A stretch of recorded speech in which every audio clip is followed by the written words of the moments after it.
stuff on. We're just going to the end today. All right, are we going inside? Because it was raining earlier. I don't know what the. Pretty out. It's beautiful. Pretty out. Okay. It is now pretty. Well, I don't need my glasses to walk. You say that now. Don't you think a tie-dye blanket and a colorful water bottle and a gift card, like we could do some things. What's the occasion?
Hi, Leslie. How are you doing today? I'm great. How are you? I am well, thank you. I did receive your information, and we'll have that up for you. So, Thank you. oh, no worries. I've got it down for Zoom, but I'm not as comfortable with Teams. So No worries. I absolutely understand. We do not mind sharing for you. Looking thanks. forward to your presentation. Thanks. And we're gonna get started. I'll make an announcement when it gets a little bit closer to 1, and we're gonna allow some more participants to funnel in, Yes, and we'll get started. absolutely. Okay, Okay, thank you thanks. so much.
Good afternoon, everyone. So by my Hello. clock, I have 1 o'clock.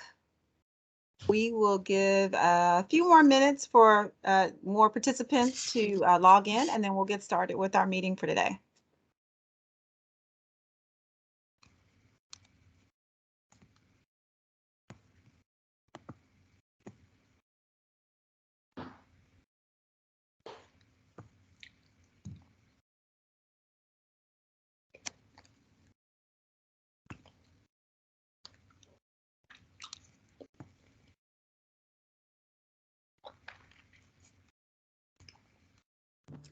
Good afternoon, everyone. Good afternoon. Good afternoon. I tried to have a little elevator music. I don't know if you guys enjoyed it or not. I'm a music person, so just to break the monotony just a little bit between the wait. So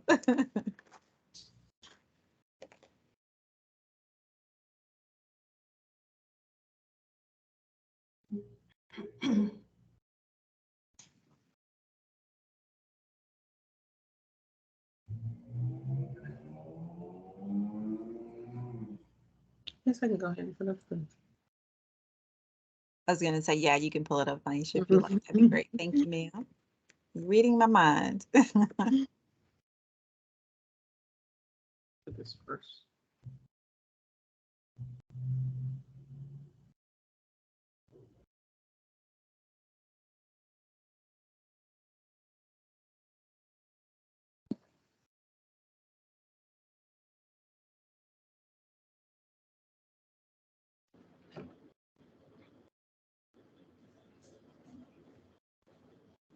How was that? Can you see it? Yes, ma'am. Perfect.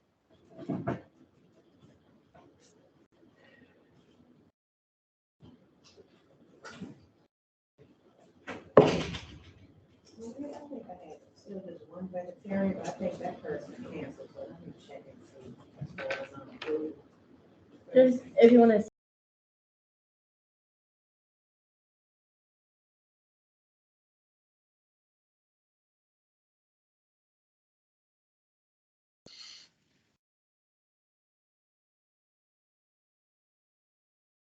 Okay, so by my clock, I have 1:02 p.m. And for the sake of everyone's time, we're going to go ahead and get started. So good afternoon. Once again, thank you so much for joining us for the April Foster Youth Collaborative meeting. If it's your first time joining us, welcome. And if it's not your first time, welcome back. So my name is Aurelia Johnson, and I am a career education specialist with Workforce Solutions board staff. And today I am joined by a few of our committee planning members that we work to do this foster care collaborative. So I have with me today, we're missing Anna today. She is, I'll do a little brag report on her that she was selected to report and do to share in Washington, D.C. on one of the initiatives. So we're really excited for her. So she'll not be with us today, but Maisha and I will take the lead, and some of our other planning committee members if they're available. So I'll allow them to introduce themselves. I know Maisha is here if you want to say hello. Yes. Hi, everyone. My name is Maisha Lyons, and I'm a contract manager here at the Workforce Gulf Coast Board. Great, thank you. Laura, are you here, or Richard from the Hayes Center? Yes, I'm here. Hi, I'm Laura Banks. I'm the workforce supervisor at the Hayes Center.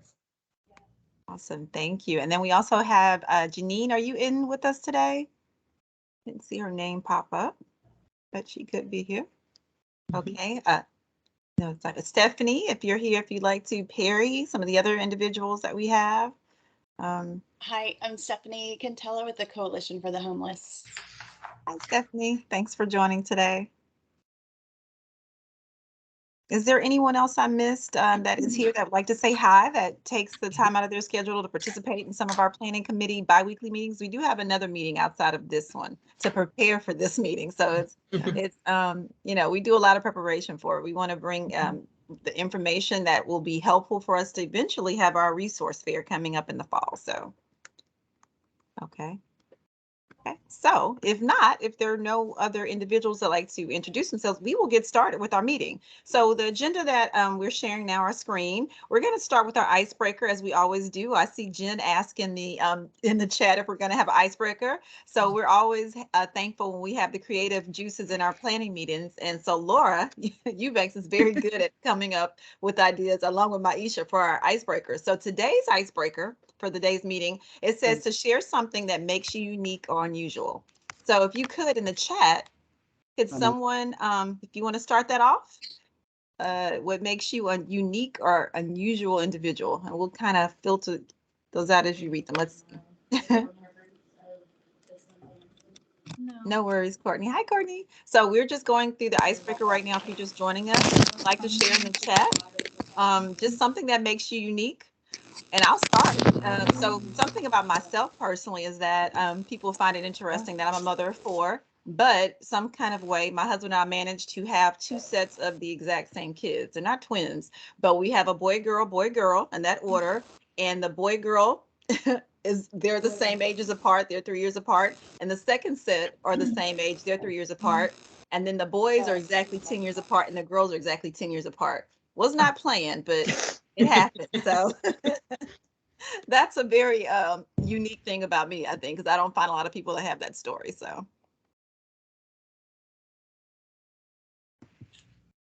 let's see who else wants to share. Okay, so Robin is from New York and boxed. Oh, okay, with Raul Marquez, Olympic world champion. Very impressive, Robin. Okay.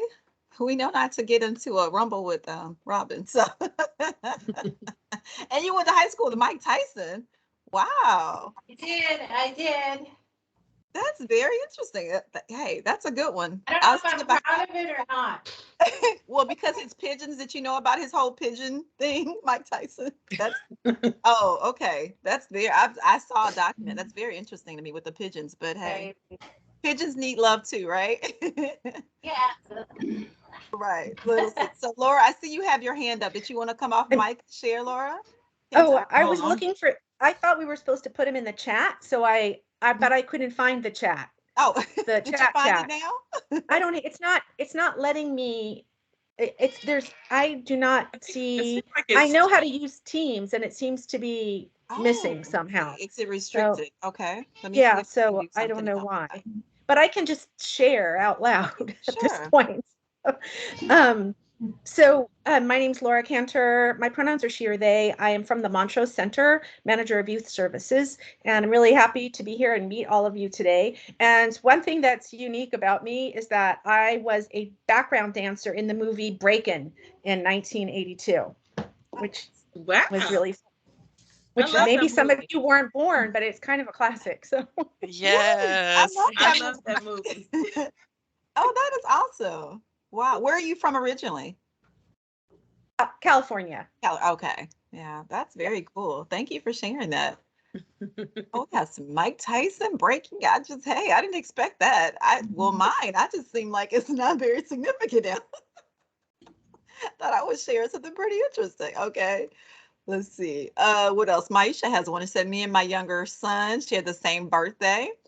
Oh, a little joke about that with Maisha, you guys. We learned of us being colleagues that the daughter that I have, that's one of the ones that's 10 years apart from the other daughter, her birthday is also on the same day as her son, Maisha and her son, which is so wild. So they're all January 28th people. So that's kind of funny. Yeah. I love that. Let's see who else. Someone just said, Laura, I'm screaming. How did I not know this? Courtney she feels betrayed, Laura. She didn't know that you were an extra in the movie. Let's see what else. Let's see. Someone, Amber Goff. Okay, I am from Detroit, Michigan, and I have an official, twin brother. We are 5 years apart. Good Oh afternoon. my gosh, that is so cool. I've seen that on television before. So you're twins, but you weren't born on the same day. No, let me explain. That came out in a text in a type. Okay. So my brother and I are 5 years apart. We are not twins, but nobody believes us. We look exactly alike. I get it. Okay. Yeah, that's it. That's so cool. So your mom had two kids on the same day, 5 years apart. Mm-hmm. I got And you. we Okay. exactly alike. That is so wild. Strong genes, right? Thank you. That's a cool one. What else? You guys have some good ones. Let's see. Did I miss one, Jen? Okay, Jen. I want to see what Jen wanted to say because she asked the question. She said, I'll jump in. She said, I'm a native Texan, but mother of all Buckeyes, all three native Ohioans. Oh, okay. That's pretty cool. All three? Let's see. And then you moved back to Texas. Is that what happened, Jen? Yes. Oh, okay. I thought you said I can't figure out my mute, so Oh. yes, I've moved back to Texas. I married a Buckeye right. and then had babies there. So Right. Then moved back here. Well, welcome back to Texas. How about that? Thank Okay. Somebody. Oh, okay. Let's see. A Harley Cruiser. That's interesting. That is a unique thing. Yeah. I like Someone on here says they enjoy eating dill pickles and popcorn together. Oh, I see that, Janet Lee. Okay. I enjoyed that too, but you know, it was during those 4 pregnancies. I enjoyed that. But that is a good combination. Good for whatever ails you. Right. It's a comfort food. Is that what it is? A comfort food combination? That's pretty funny. Yes, and I pride myself that I pass it on to the next 2 generations. I love it. Tradition. Food traditions are the best, right? Thanks Exactly. for sharing that. Let's see. Any more interesting you see that I don't see, Maisha? Let's see. Oh, someone likes to watch wrestling. Okay. I'm with you on that one. I remember, yeah, I used to be forced to watch wrestling back in the, who was it? Well, before The Rock. My son had a fixation with all the WWE and Oh, yeah, the Bushwhackers.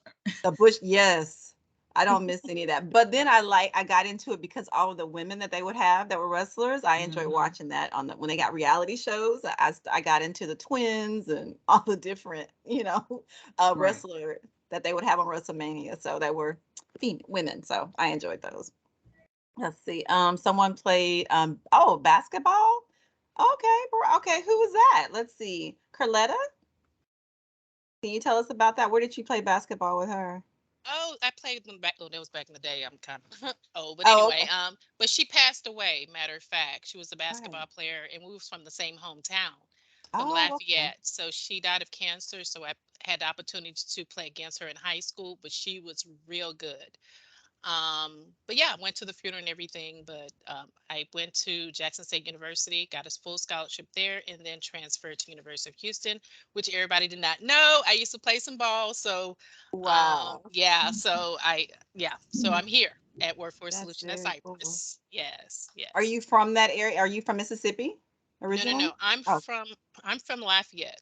oh, Lafayette, but you went to school at Yes. Jackson State. Okay, I heard. Yeah, she Okay. went to different high school. I did. So every time we played against each other, I mean, she was real good. She played on the males varsity team, all that good stuff in high school until she got a venture off to another college. So we Wow. played Yeah, I against each remember her other. name. Yeah, Absolutely. She was yeah, a legend and yeah, very yeah. cool. She was good. Yes.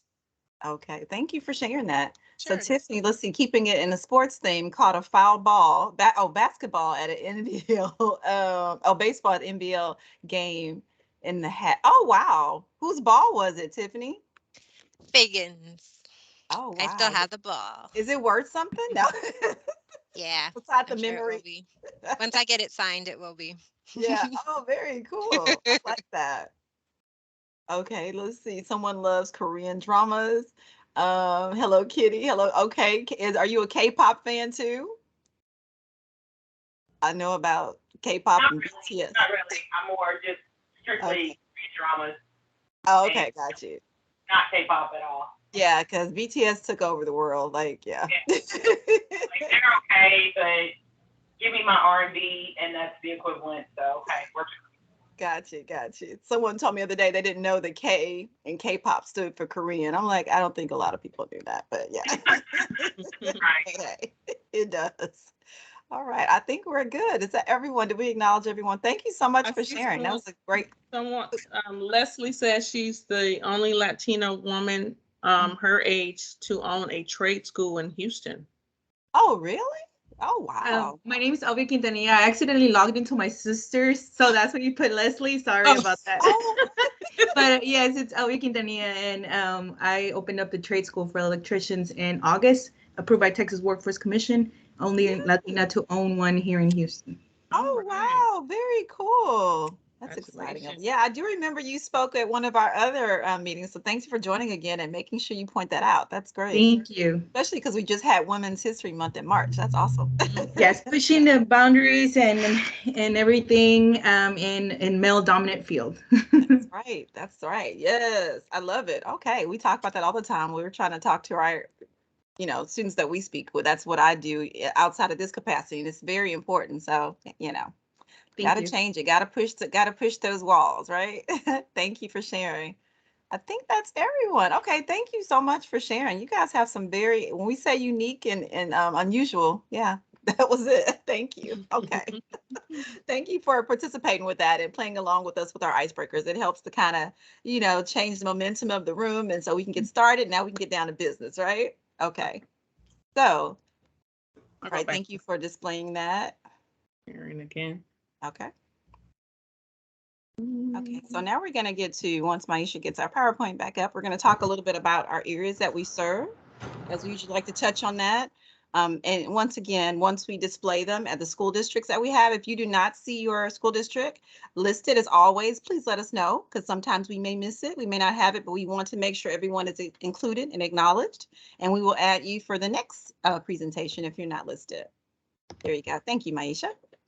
Okay, so we have a little bit of our school districts as well as our community colleges that we have as community partners that we work with. I believe those are all the ones that are within our region that have been really great about giving input, participating, and giving resources as well to our foster youth population.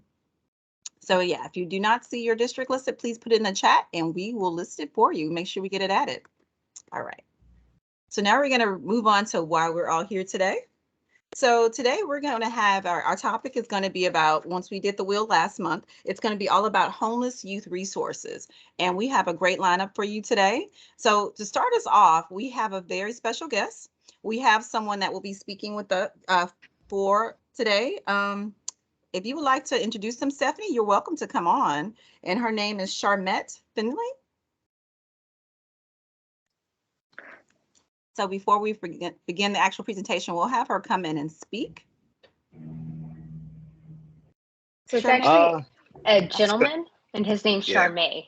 Oh, I'm sorry, Charmé. I made it Charmette. Okay, I apologize. No worries. I'm sorry. I wasn't on camera. I'm a little under the weather today. Oh, I'm sorry to hear that.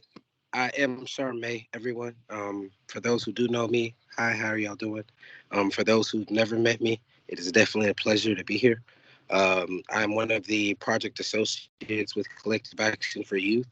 I myself do have lived experience, but I was not going to be the one that was going to be giving, I was also going to be joined by someone today, but they're having a little difficulty or trouble. They're downloading the app right now, but we can go ahead and get it rolling. All right, thank you. So, and was that Miss Megan Davis? Is that correct, Charmette? Yes, that was Megan Davis. She's also here with me. Right. Okay, that's fine. Well, the floor is yours if you'd like to start. And I hope you feel better. Thanks for trooping through and coming on. Yes, definitely. Thank you. So one Collective Action for Youth. So we have 5 focus areas, right? We were formerly known as Harris County Youth Collective, to those who know. Since rebranding in September of last year, we have developed 5 focus areas. There are 5 PAs. We focus on around child welfare, juvenile justice, mental health and chemical dependency, and sex work / education. Those are the 5 things that we have going on now. We also do civic engagement topics that are engagement topics from around the community. We have a Cisco Academy program that we are doing through St. Thomas. It's a 9-week IT training program with potential job placement. We also have partnered with the Way Home, and I am the PA that is over youth homelessness, and I'm responsible for leading the youth advisory board with the Way Home and the coalition on the YHDP grant. We also have a juvenile justice YAB, our YAB. Jesus Christ, we call it the YAB. I'm sorry about that. We also have mental health services as well. Telehealth, and we're developing in person as well. With our, we have a clinician. Her name is Ashley McFarland. She's not with us today. We also have mentorship services that we are partnering with the Foster Care Advocacy Center for and doing. And I think that is about, I want to say 12 to 15 youth total that we are serving. But yeah, those are just some of the areas that we have going. We just finished a youth homeless symposium last month, I'm sorry. It was then afterwards we had a 3-day event where we had services, job placements, vaccination screenings, health screenings so far as STDs, STIs, HIV, that kind of thing.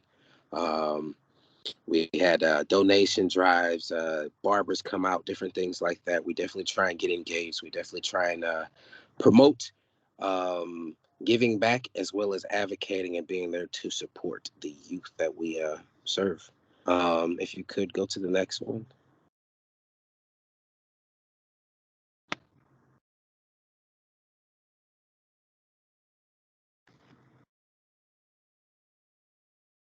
Okay.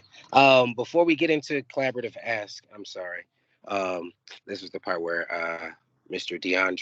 Andre Taylor was supposed to come speak with us today. He just got out of another meeting they shared with the collaborative for youth in care, I believe. I don't believe he's going to be joining us. Okay. But I can go ahead and say, well, if you give me just a sec, I can say on my behalf, I'm currently 26 now. I did age out of care at the age of 18.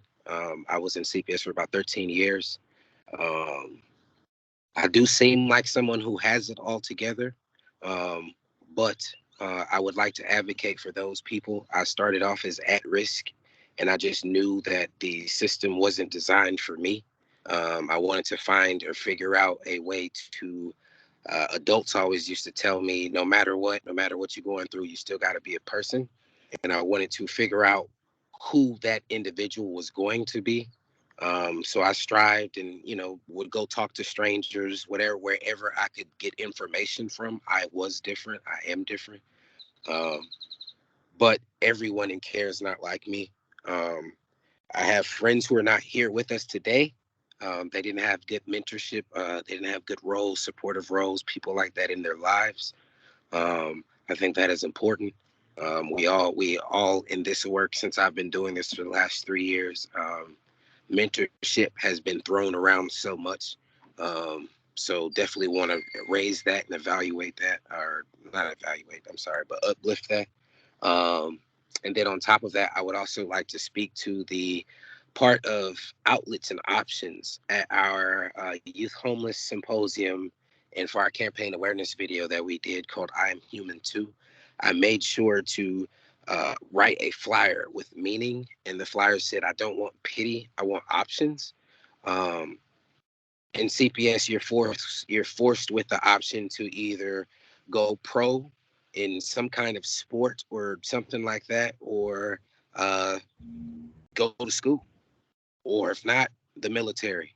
And while that is, while those are three, prestigious routes, or however you would like to look at it, what if I wanted to start our own business? What if I wanted to contribute to an idea?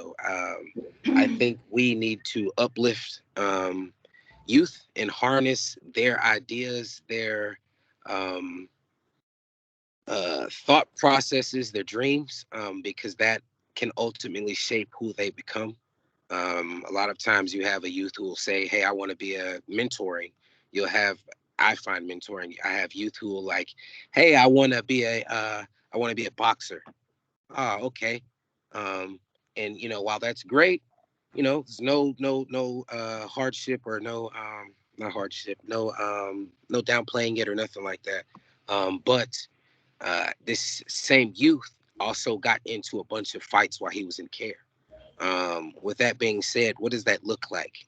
Does that mean we need to remove him from his home? Or does that mean we should find a positive outlet by maybe participating or getting him to participate in boxing lessons or trainings, get him a formal coach who can teach him when and why and how to use that type of skill? Just different things like that. I think it's important that we do our best to uplift that. And granted, with that being said, to switch gears, a lot of our youth come from a lot of youth in today come from different backgrounds, whether it be juvenile probation or juvenile justice, or whether it just be strictly child welfare, whether it even be them being youth who ran away from home, or, have parents and just don't see eye to eye with them. It's important for us to do our job to make sure that they get the wrapped around services that they actually need, and not the ones that we can only provide. because it's important. They will eventually grow up and become our next door neighbors, the people we see when we shop in grocery stores, that kind of thing. That is important. Again, with that being said, I do want to apologize. We did have a speaker. He wasn't able to make it with us, but I do have some collaborative acts for you. With that being said, whoever's controlling the slide, could you please?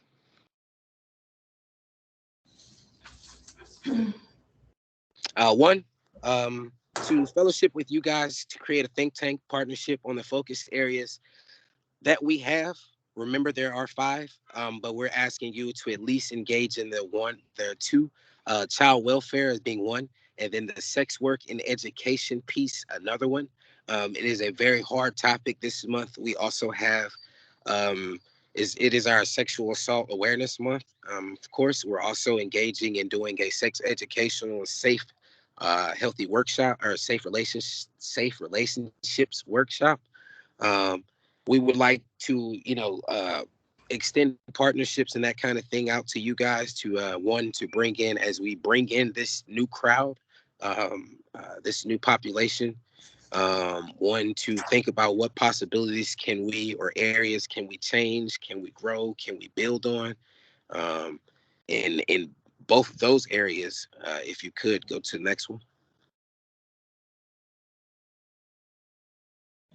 To be a go-to referral source for FCAC mentee needs. A lot of times we have a different needs or requests or asks for the youth that we do serve.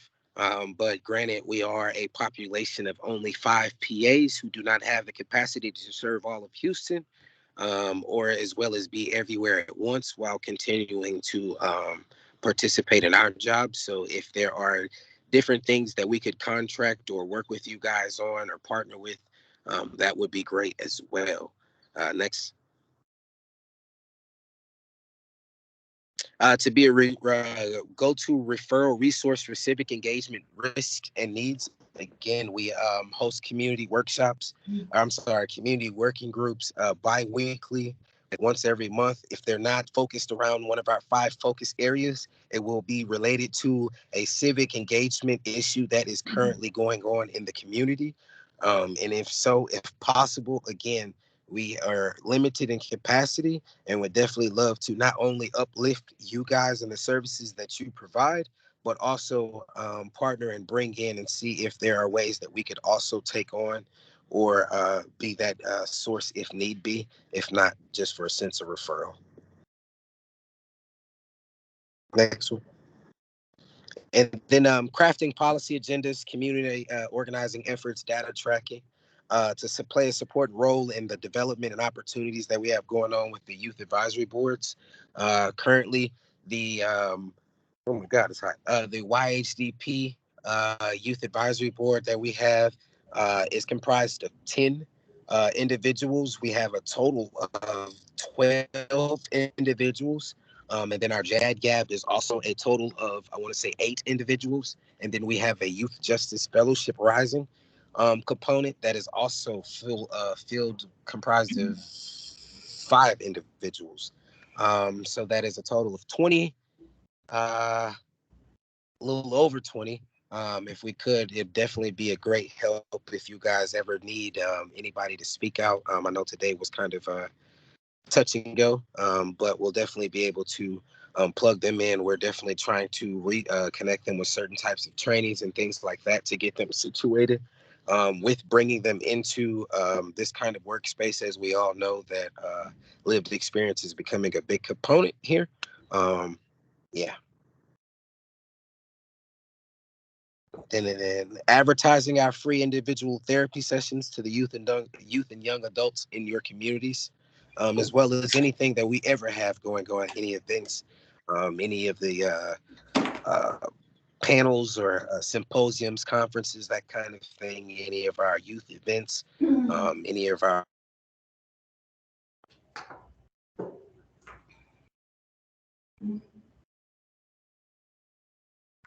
Charmaine?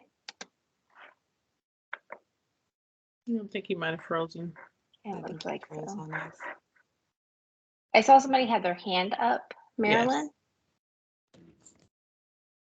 Yes, I had my hand up and I hate that he froze because this was specifically geared to him. And Okay. whoever invited him to this can make sure that he gets it.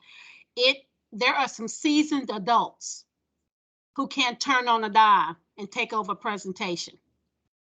And I applaud him for telling his personal story.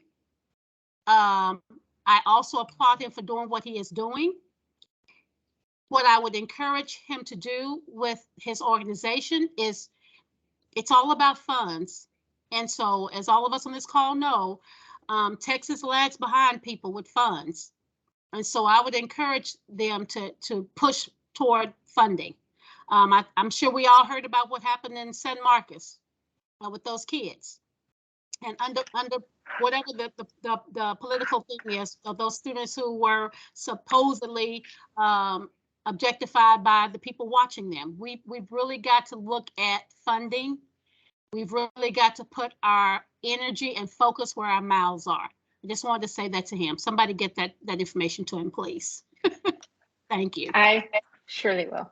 I actually work with him, and so I definitely can relay that on. And so I did want to just highlight something that we do have available. We are seeking funds through other organizations or other grants and so forth. Our mental health clinic, we just launched March 1st, and it is in person and or virtual. And that is for any person that is currently within the child welfare system. If the family is at risk of becoming involved with the child welfare system, our therapist currently serves the population of age 16 to 26, but she has referrals if the youth are under the age of 16. She has taken a 13-year-old. She just has more skill set for the higher. And then, of course, anybody over the age of 18 is a whole lot easier not having to deal with getting permission from the parents, because that's a whole nother battle in itself sometimes. And so I just wanted to offer that out, that is something that we are offering for the community. That's awesome. Thanks, Meg. Thank you. And is there another slide after this one? I think that should be probably about it. Yep. Yeah. So there's Charmaine, that's his contact information if you have any questions specifically for him. And he has mine as well. Okay. Were there any other questions? I don't comments? see any questions in the chat. Let me make sure that just a great job for Charmaine. And, Marilyn came off and already spoke and asked questions, what she wanted to say, and some thank yous to CA4Y. So thank you so much for jumping in for Charmaine, Meg. I appreciate that, but great job, as Marilyn was saying. Kudos to him as he was able to pivot and that he didn't feel well. So we appreciate him taking the time to come in, even though he was feeling a little bit under the weather. So please pass that on to him. So we will move on. Oh, there he is. Hey, Charmaine, we were just talking about you. Sorry, my device overheated. I'm sorry. No worries. It happens. Technology. We have to extend grace at all times. So thank you so much. I was just telling your colleague, Meg, that we appreciate you taking the time to come in and to, give us information. And someone, Marilyn, came off mic and gave you some information that I think that Meg will pass on to you. And we were just saying kudos and thanks for your presentation. We appreciate it. Thank you. Okay, thank you. Okay, so we're going to move on to our next presenter because we do have a lineup for you, as I said today.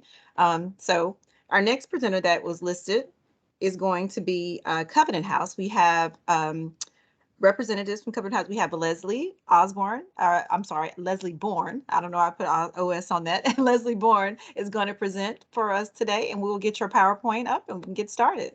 Thanks so much, and thanks for having me. Thank you for coming, Leslie.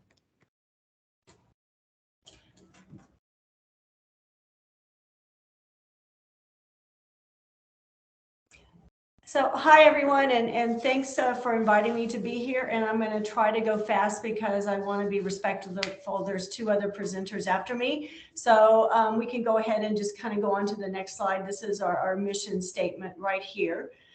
So you can read that. So a little bit about us. A lot of people probably think that we're the only Covenant House, just the only one here in Houston in the United States. But actually, our roots were founded way back in 1972 in New York City in response to homeless kids and youth living on the streets. And so Covenant House International is now the largest private shelter organization for homeless youth. We're in 31 locations spanning North and Central America. So what that means is we have sites in Canada, in Vancouver and Toronto, and in Central America, Mexico and Central America, we're in Mexico City, Nicaragua, Guatemala, and Honduras. So we have pretty strong reach throughout Central America as well. And now Covenant House International stands as one of the largest human rights movements for vulnerable and homeless youth. So here in Houston, we are almost coming up on 40 years here in Montrose. We're at the corner of Lovett and Yoakum. And we are the only homeless serving organization that provides the complete continuum of care for ages youth 18 to 24. And we also house young adult and unmarried parenting moms. That was hard to say. Sorry about that. Next slide. Oh my goodness, I don't know how that happened. So I want to talk real quickly about the issues of homeless youth, and then I'll give you some of our local statistics here. Charmaine did a great job of introducing some of them in his story, but we're looking at abandonment and abuse, physical and mental health, and I will say, I think that the other presenters will agree with me that here we used to say about 45% of our youth have some pretty severe mental health issues and challenges and with that, the last 2 years, we have all agreed that those issues are much exacerbated by COVID. And so it's probably way over 55% of our youth are experiencing mental health challenges. Charmaine spoke about aging out of foster care and the issues that come with that. And those issues come with those youth that are in our program. About 36% of our youth have some sort of experience with the juvenile justice system. Human trafficking is a large part of our programs. You can see the box out to the right of me that it's 1 in 5 of youth that are interviewed identified as being victims of some form of human trafficking. And as a lot of us that have these programs know, oftentimes the youth, especially the young girl, doesn't realize that she's being trafficked. They're running away from all sorts of horrific situations. I've got 3 that have been with me for a while that had a stepdad. Mom remarried and a stepdad came in and he started, often then the male child is seen as a threat. And so they were physically abused and asked to leave the house. And so they're successfully with us and we are helping them along the way and they're doing great. We all know about the affordable housing issues, which is finally in the news.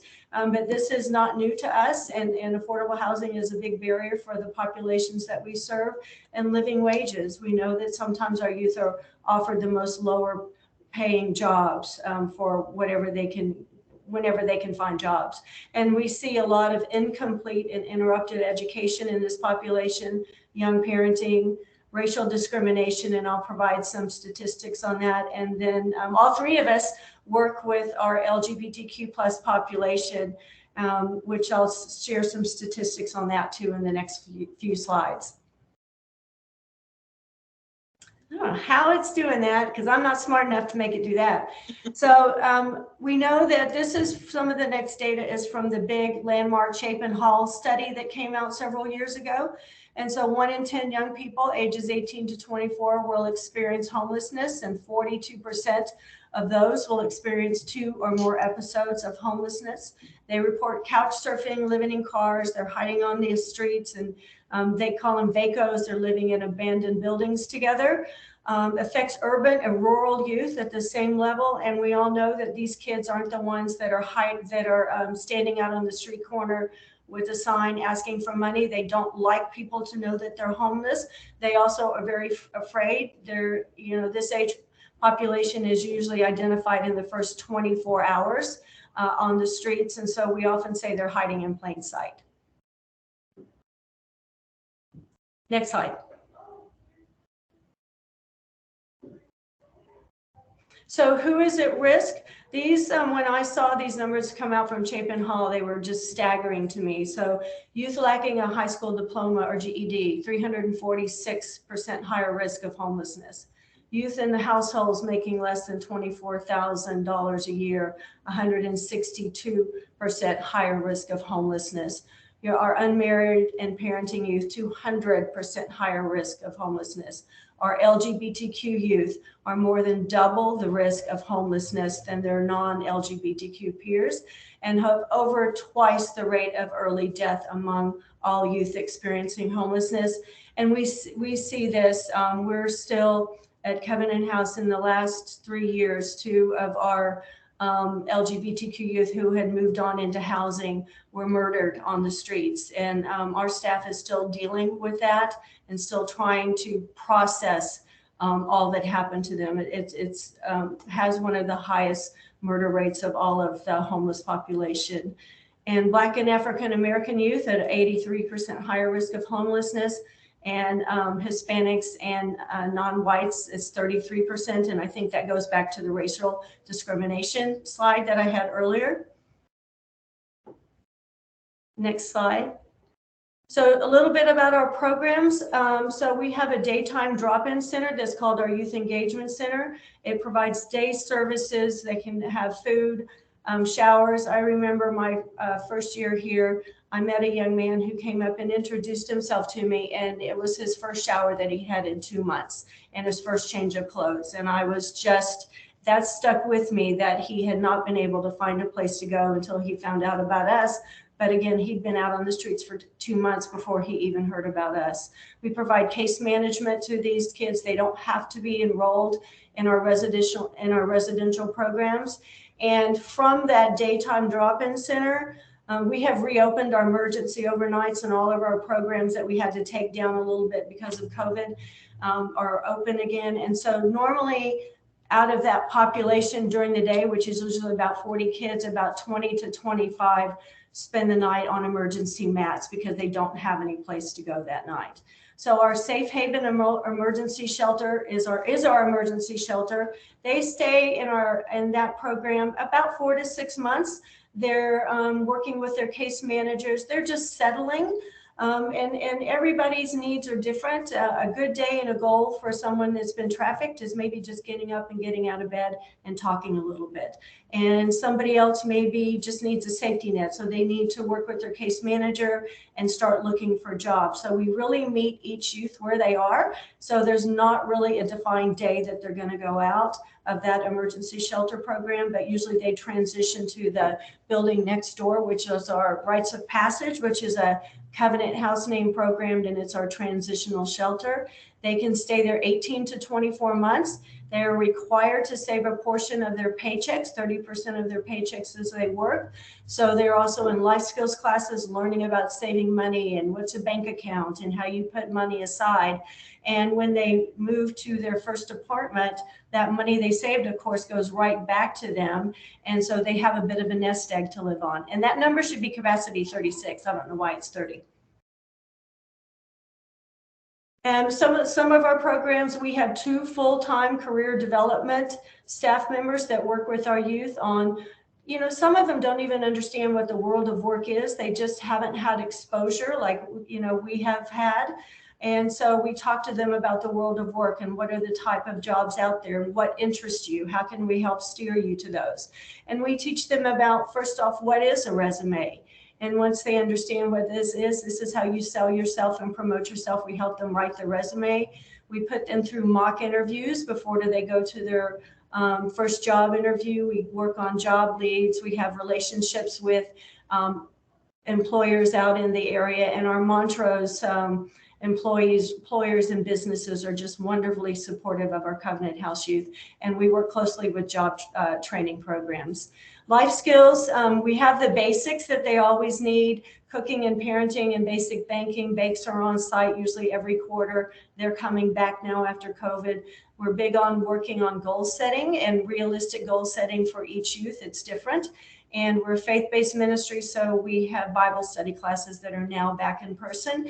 As Charmaine mentioned, I thought it was very important that he mentioned it.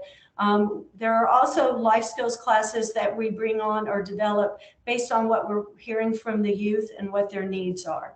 We have a Baylor Medical Clinic that has been on site for 30 years. It's a 30-year relationship with Baylor. And so we provide medical, psychology, and psychiatry services 5 days a week. We have vision and dental services that come on site usually quarterly. Mental health and substance abuse are and substance use counseling is very important. One of the biggest challenges that we have been, again, seeing is getting our youth to work with the mental health counselors, take their medications. It's very hard for them.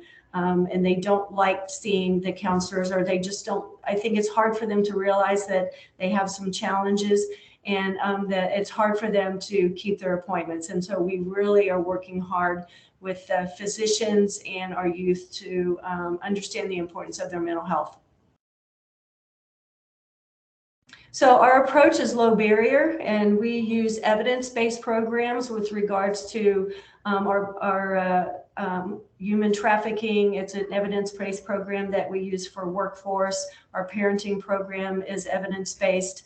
Where trauma-informed care uses strengths-based model, and as opposed to, you know, what's wrong with you, it's what happened to you, and how can we best help you. And that is different for every single youth. So we don't apply the same guidelines and method to each youth.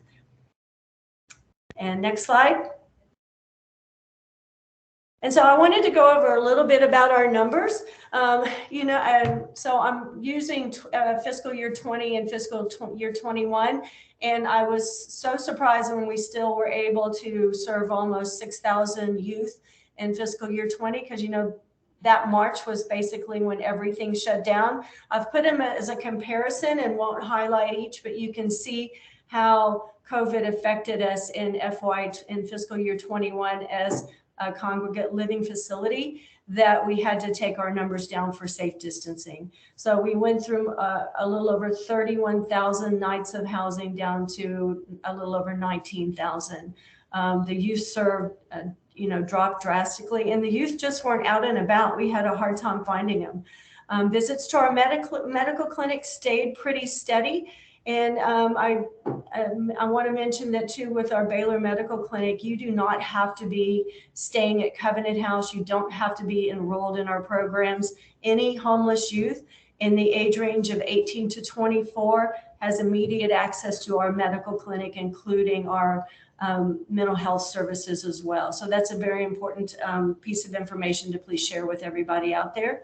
Our residential utilization in fiscal year 19 before COVID was 120%.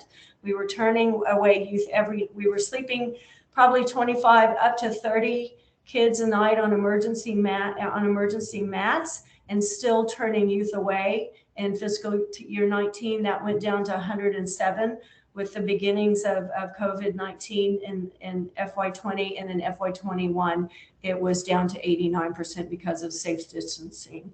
Our average length of stay in our Safe Haven Emergency Shelter is 64 days, and then 57 days for last year, 205 days for our Rites of Passage Transitional Living Program, and then 231 for Rites of Passage last year.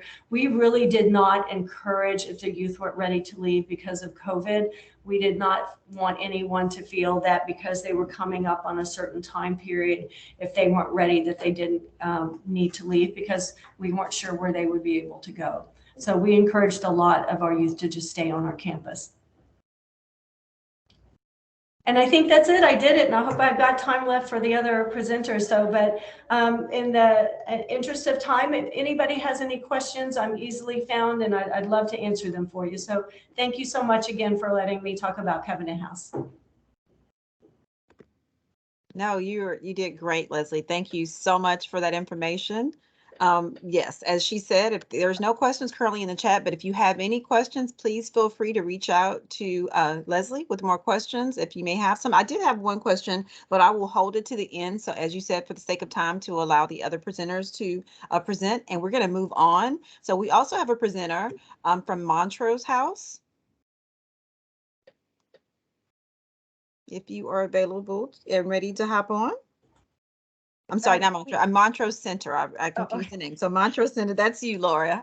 Okay. Hi, everybody. Can you all hear me okay? Okay, good. So my name is Laura Cantor. Yes, I'm from the Montrose Center. Again, my pronouns are she or they, and I am the manager of youth services. I wasn't sure if you meant Montrose Grace Place because I know Courtney is also here. I was going to do a PowerPoint, but I'm not going to.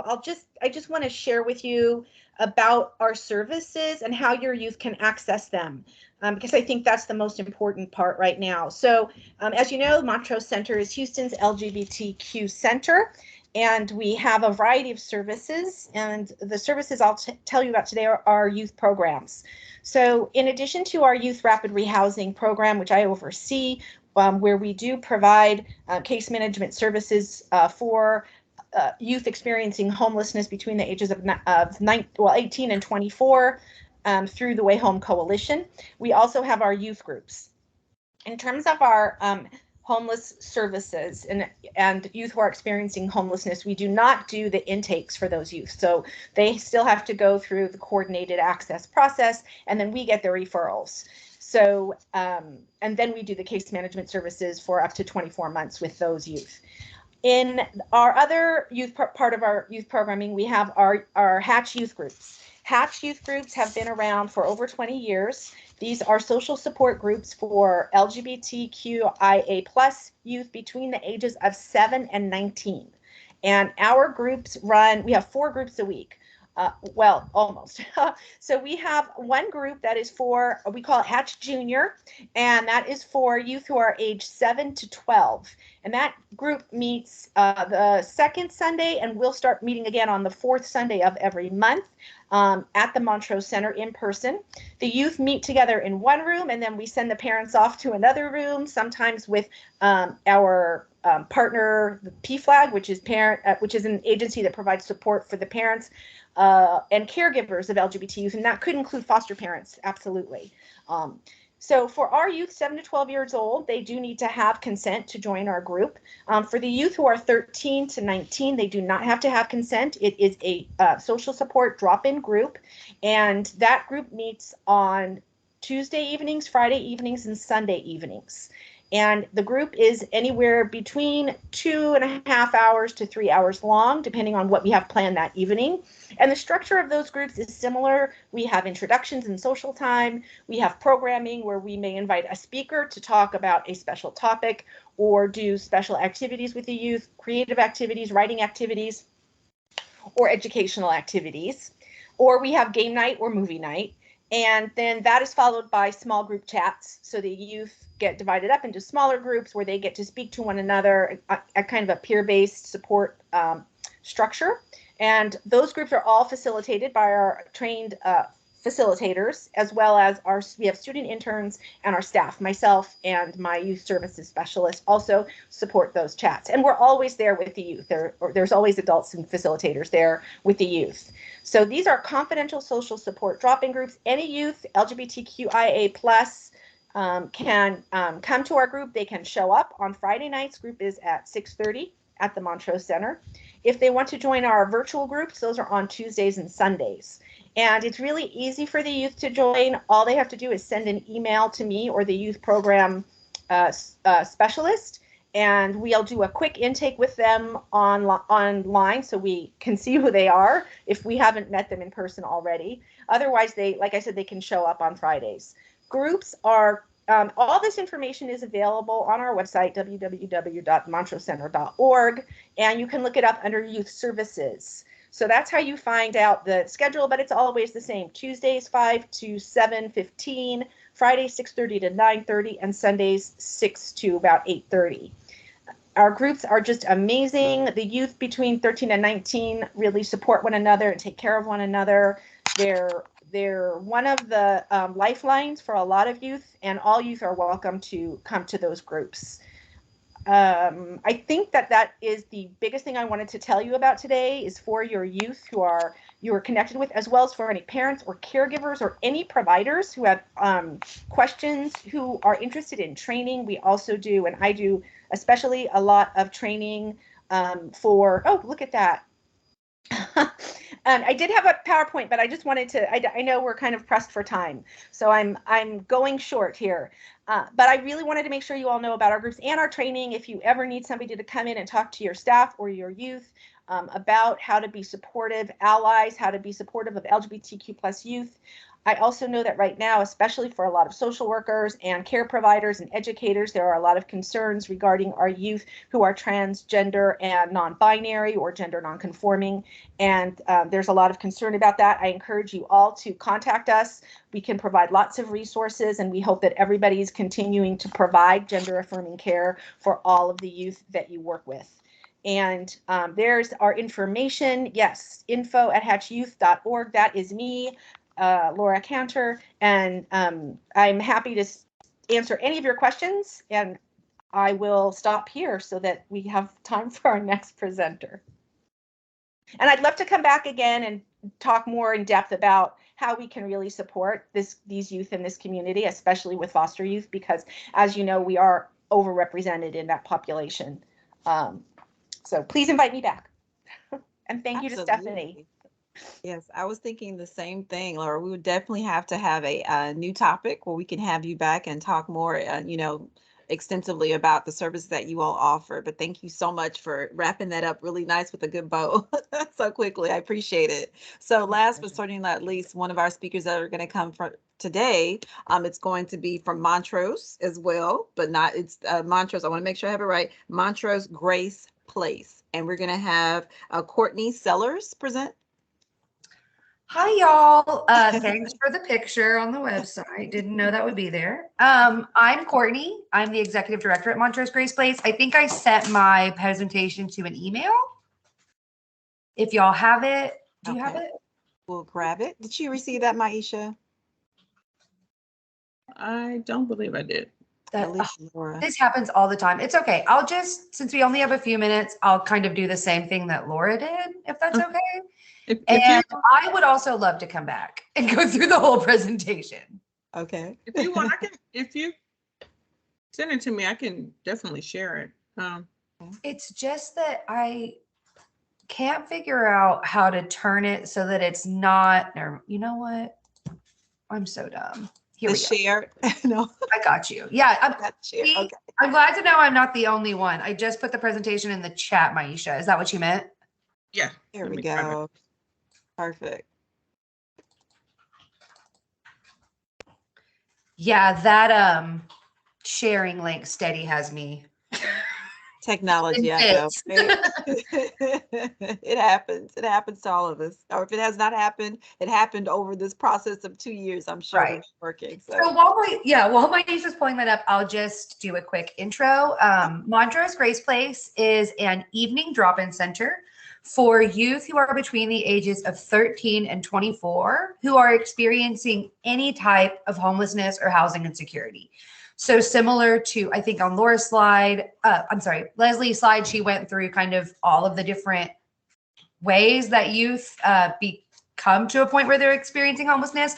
But at Grace Place, about 30% of our youth are couch surfing, 30% of our youth are in a shelter, and 30% are kind of like sleeping on the street or in a bando. So we provide a hot dinner every night, toiletries, resources, and mentorship so that all youth can feel affirmed at MGP. So we take particular care of the LGBTQ plus youth that come to our space. It's not just that MGP is an affirming space. It's that every aspect of our program is distilled through being affirming to our youth's different intersectional identities. And I'll kind of talk about that in a minute. We also have a program called Youth Voices Empowered, which our program director, Shantian facilitates. And it's a group of youth who are interested in making change in the community, specifically around the area of youth that are systems involved or have existed in the foster care system or experiencing homelessness. You can go to the next slide. That's our mission. So we've served like 12,000 meals. You can go to the next one. Keep going. These are all pictures. So you can go one more time. Okay, so what are our services? So every Monday and Thursday at 6 p.m., we open our doors to youth who are experiencing homelessness or housing insecurity. And we do a sit-down, family-style, home-cooked meal. So we're like literally passing the peas when we eat.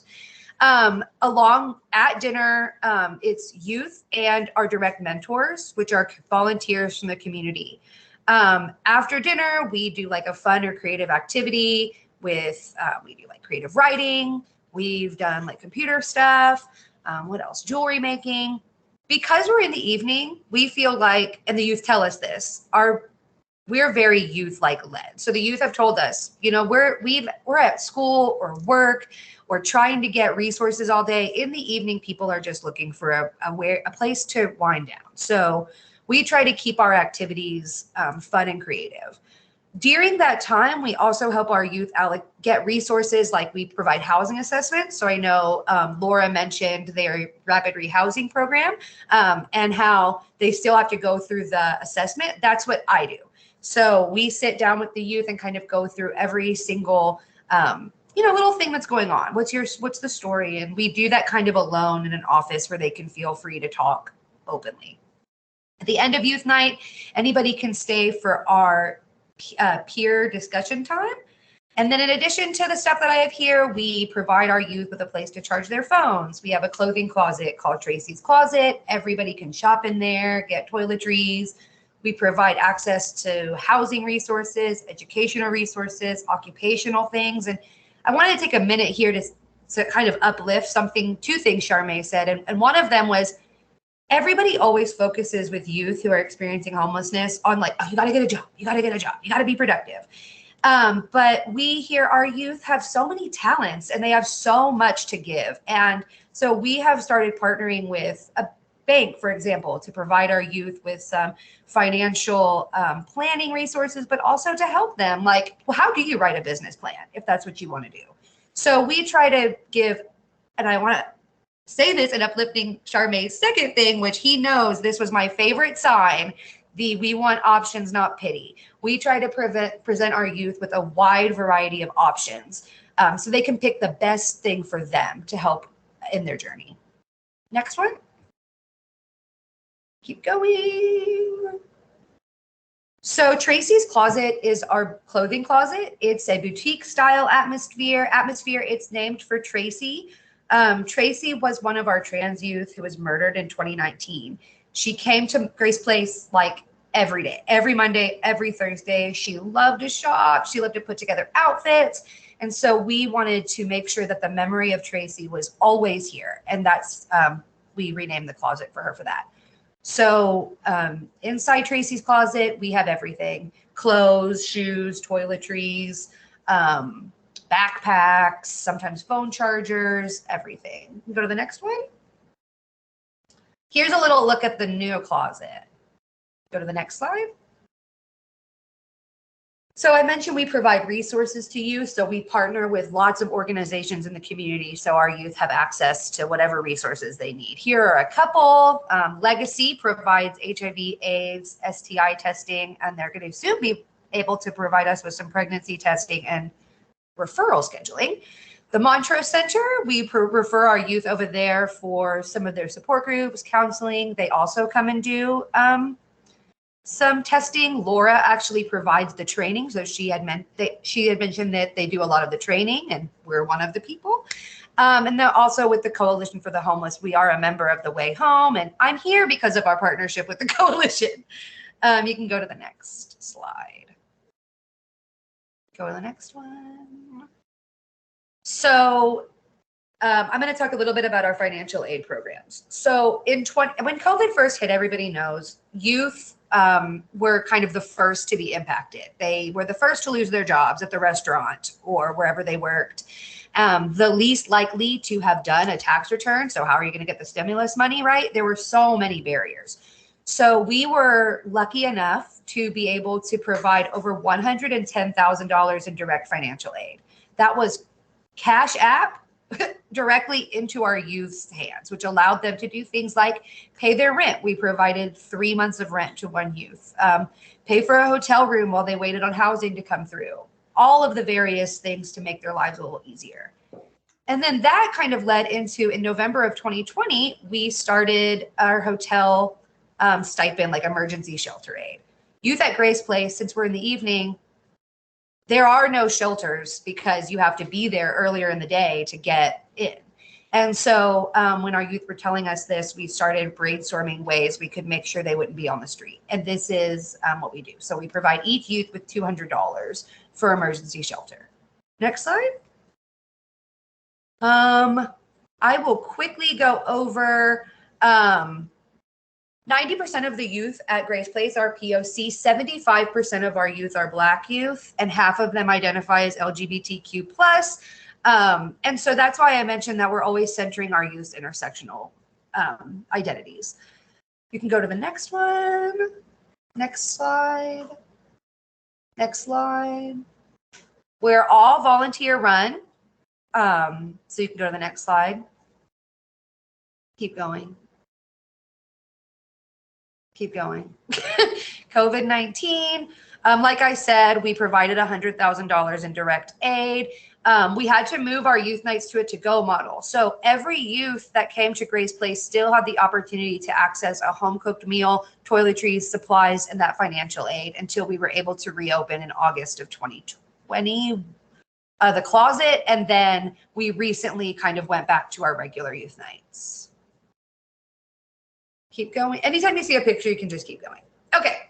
Do you know a youth in need of assistance? So this is how the youth that y'all work with, I think, can access our program. So as Leslie mentioned, like the vast majority of youth aging out of the foster care system will enter homelessness. Actually, like 50% of youth that age out of foster care will experience homelessness in less than 2 years, which I'm sure y'all know.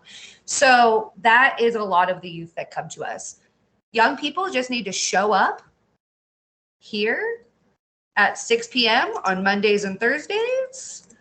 They can also go to our website, montrosegraceplace.org, and go to and fill out a get help form so that Shantian can call them and see if there's other resources we can provide.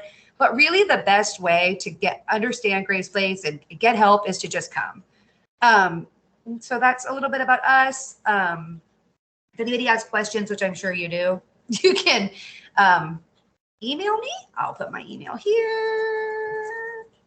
And I really appreciate it. I'm sorry that I went 6 minutes over.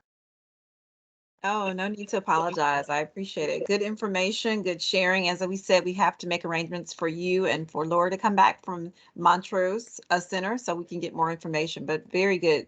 What you did, you wrapped it up really quickly as well. So I don't see any questions, but as she said, Courtney did put her information in the chat. If anyone has a direct question that they would like to have her address, please do so. And for the sake of time, I know we're a little bit over. We're going to go quickly through our agenda that we have next. We had for any type of open share. If anyone would like to add anything, we have a couple of flyers right now to represent some of the open share that was submitted to us to share today. But if you have something that's not there, you didn't get a chance to submit it, please feel free to come off the mic and state that. But as you can see now, we have a few things that, I'm sorry, Maisha is sharing now. Does someone have a question? Or I was just wondering, was you guys open for any ideas? Like, do you guys want any, how would I say, feedback from someone that actually went through? Absolutely. I'm one of the fellows, by the way. My name is Andre. A couple of you guys know in here. A couple of you guys don't. I actually went through the Covenant House, the Pilgrim Center, all of those. And with I would say we need is further justification on where we end up when we age out of these. Andre, I'm sorry to interrupt, love. You're a little muffled and everyone can't hear you. Yes, ma'am. Could you hear me now? Yes, sir. That's good. Yes. What I would say, we need better justification on where our youth land up after these programs. I would say there's not enough. I would say due to the fact that we're losing a lot of people due to the pandemic, a lot of youth don't have I would say that support system. Like Miss Courtney said, when I was actually not able to, I would say I was still able to receive services from the program, but I wasn't able to fully access the program, if you understand what I'm saying. So a lot of things were left on to me to find myself. And if I would have never found the fellowship, I wouldn't know where I would be right now. I would be probably taking chances that I didn't need to take. I feel like if we had better advocacy for the youth, more resources for the youth, because we have good advocacy. We don't have nowhere just to look to for these resources. I feel like if we put all these resources in one big box, they'll have more to, grab and pull for rather than just looking around, oh, this resource is here and this resource is there, or happen to hear from somebody. I feel like maybe if we create some type of platform on the social media or something like that, that would be, better, because that's what we run to as youth, Even as homeless, we still find our way, some type of way on a social media platform. Awesome. Well, actually, to answer your question, Andre, first of all, thank you so much for, speaking out and letting your voice be heard. But this is actually why this space was created. Everyone on here, everyone that is a part of this space, likely mindset that we have is that we want to help youth in the foster care population. And our purpose of doing this particular collaborative you're on today is for us to have a resource fair in the fall for this to be, one space for individuals like yourself and other youth that that have been through the journey that you've been through to come and get information to make it maybe better for the next group of youth that have to maybe experience some of the things you went through and maybe have an easier way to go through it. So thank you so much for speaking out, but that is the purpose. So, we welcome your voice and your input and your feedback. If you'd like to still, have further contact with us, I will put my email address if you want to take note of that, and you can reach Yes, out, ma'am. So thank you so much Yes, for sharing, ma'am. because that's why we're doing this, So thank you. Yes, I ma'am. appreciate you Thank you. sharing. Thank you. All right. Anyone else would like to share? Because that was actually an opportunity to share. So Andre, thanks for taking advantage of it. That's what you're supposed to do. Yes. Yeah. So if Thank not, you we're so gonna move much. on for this. I'm sorry, what'd you say, Andre? I said thank you. Oh, you're welcome. Thank you. Okay, so for the sake of moving on, that's a big follow-up after Andre just gave us what we were here to do, but we'll share a couple of more flyers we have from Goodwill. We want everyone to be aware of an event that's taking place on this Wednesday. They wanted us to share this with you all, and it is a hiring event that they're having. So it's from 10 to 2, as you see, and it's going to be on this Wednesday on the 13th. So if you know anyone, please take note. There's a QR code listed if you want to take a picture of that with your camera. So you would have it in your device, and you can pass it on to youth that you may know or young adult that could be interested in using those that job fair. Okay.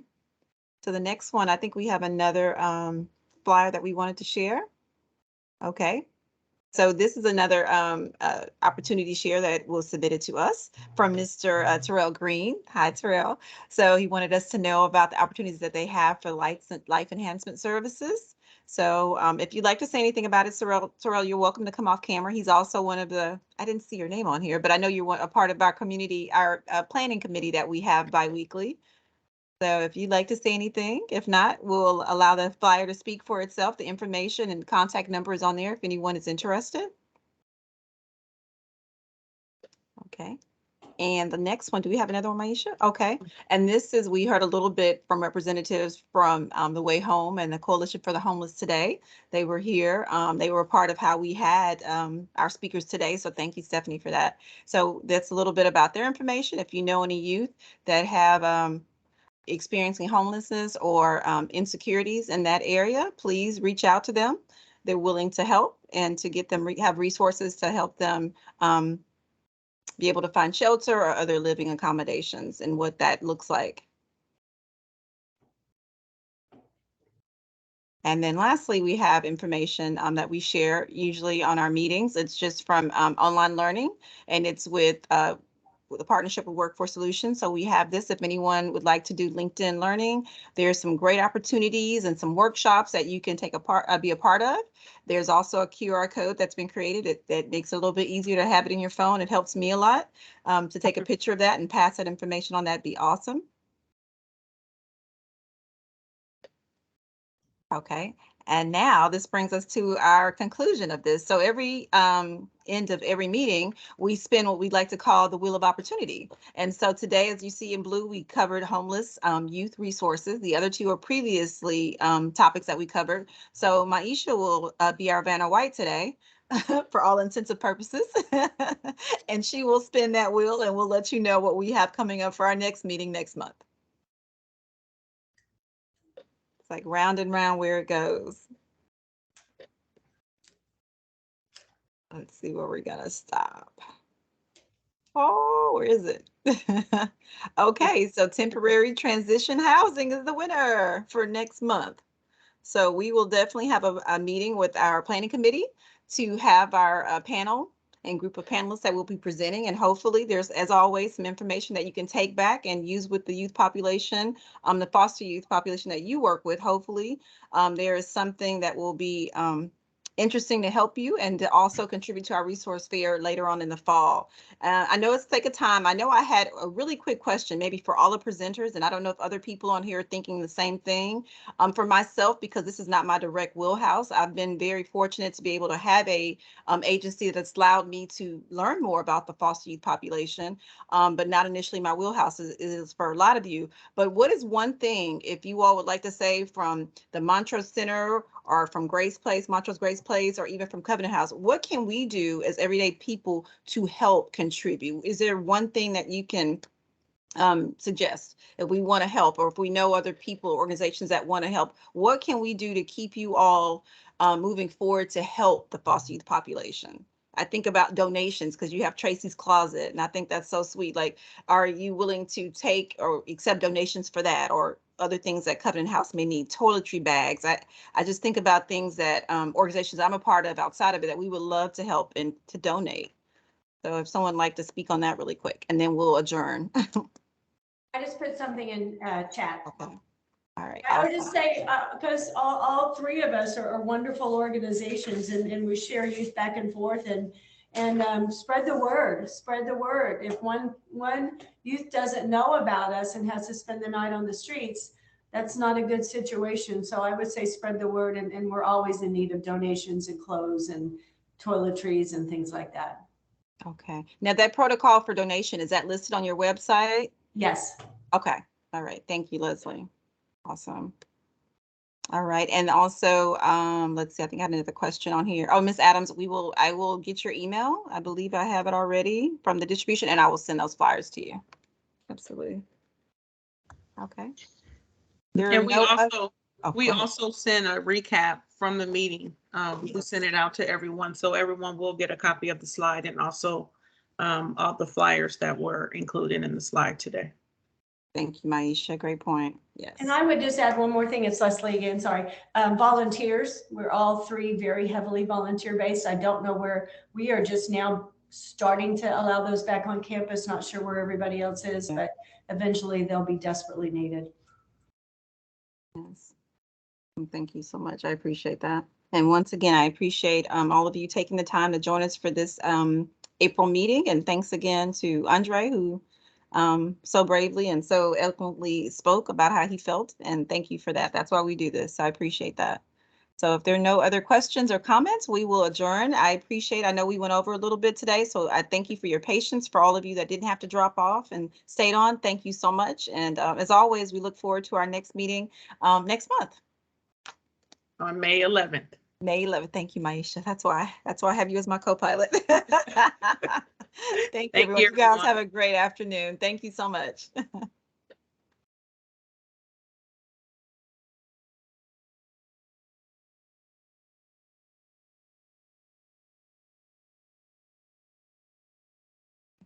Thanks, Maisha. I appreciate it. Let me stop.